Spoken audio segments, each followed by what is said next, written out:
The International Court of Justice, ICJ, is about to deliver a ruling that is going to be closely watched around the world. At the heart of the matter are Israel's actions in the Gaza Strip.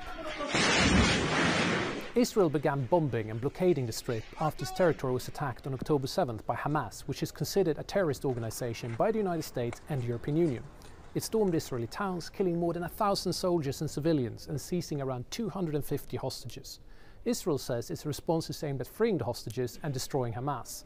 But according to the Hamas-run health ministry, some 25,000 people have been killed, mostly women and children. In response to this, South Africa has accused Israel of genocide at the ICJ. The ICJ was set up after World War II to settle disputes between states and is the top court of the United Nations. But it's not a criminal court. Its function is to give opinions on matters of international law. In this case, South Africa is asking the ICJ to consider whether Israel is committing genocide in the Gaza Strip. Broadly speaking, genocide means attempts to destroy, in part or in whole, a national or ethnic group. Israel says it's not committing genocide in Gaza. It is respectfully submitted that the application and request should be dismissed for what they are, a libel, designed to deny Israel the right to defend itself according to the law from the unprecedented terrorist onslaught it continues to face, and to free the 136 hostages Hamas still holds. But South Africa argues that Israel's invocation of self-defense does not excuse it.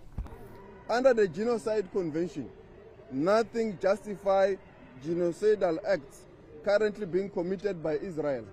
Self-defense is no answer to genocide. Nothing can ever justify genocide. There is no balancing exercise as Israel has sought to suggest. The prohibition is absolute. It is peremptory rule of law. No matter what some individual within the group of Palestine and Gaza may have done. A final verdict on whether or not Israel has committed acts of genocide in Gaza will take years. But a ruling on what's called provisional measures will be delivered by the ICJ in The Hague on January 26. South Africa has asked for 9 of them in total. Everything from desisting from any genocidal acts against the Palestinian people and immediately halting military operations to access for independent investigators and increasing humanitarian assistance. This decision will be immediately transmitted. Francis Boyle won the first request for provisional protection on behalf of Bosnia-Herzegovina at the ICJ against Yugoslavia in 1993. I believe the Republic of South Africa will win a order of provisional measures of protection against Israel to cease and desist from committing all acts of genocide against the Palestinians, along the same lines of the first and second order I won. The provisional measures are legally binding, but are they enforceable?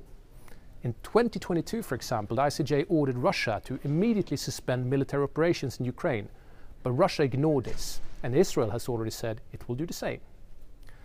The matter can also be brought to the UN Security Council for enforcement, but it's likely to be struck down there as well. But don't rule out the political consequences. It could trigger countries around the world to impose sanctions on Israel or make them less willing to sell weapons. It could influence proceedings on other courts, notably the International Criminal Court, ICC, which deal with potential war crimes committed by individuals and not states like the ICJ.